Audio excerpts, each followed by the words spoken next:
આપણે લગ્ન કરવાના છે, બરાબર? તો તું શું વિચારે છે? કઈ રીતે લગ્ન કરીશું આપણે? ધામધૂમથી કરીશું. તું જ કે ને કઈ રીતના કરીશું? હા, તે જે રીતે કીધું ને, ધામધૂમથી કરીશું એ રીતે તો મને લાગે છે સુતળી બોમ્બ નહીં ફોડે અને પેલા સુરસુરિયા ફોડશે. હવે મારી વાત સાંભળી લે, મારે લગ્ન છે ને એ રીતે કરવા છે. પેલા બોલીવુડમાં પિક્ચરમાં હીરો હિરોઈન કેમ કરે એના અસલી મેરેજ એ રીતે. અને તને ખ્યાલ હોય તો હમણાં જયપુરમાં મુકેશ અંબાણીએ રિસેપ્શન ગોઠવેલું હતું અનંત અંબાણી એના છોકરાનું.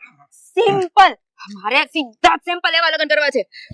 અને બીજી એક વાત કહી દઉં કે આપણે રિસેપ્શન ગોઠવવાનું છે શાનદાર, મ્યુઝિક હોય, ઉપર આકાશમાં ફટાકડા ફૂટતા હોય. હોટલ સમજી ગયો ને તું કે મારે લગ્ન કઈ રીતે કરવા છે?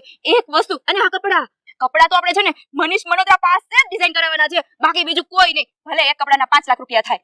હા, મને પણ એવા શોખ છે. અને છે ને બધા સેલિબ્રેશન આપણે ધૂમધામથી કરશું, એકદમ જબરદસ્ત સ્ટાઇલિશ થી, પેલા સેલિબ્રિટી બધા કરે ને એ રીતના. અને તું ટોટલી ખરીદી તારી પસંદગીની કરજે. અને બીજું કે તમે ખર્ચો કરી શકશો ને તો હજી એક મારી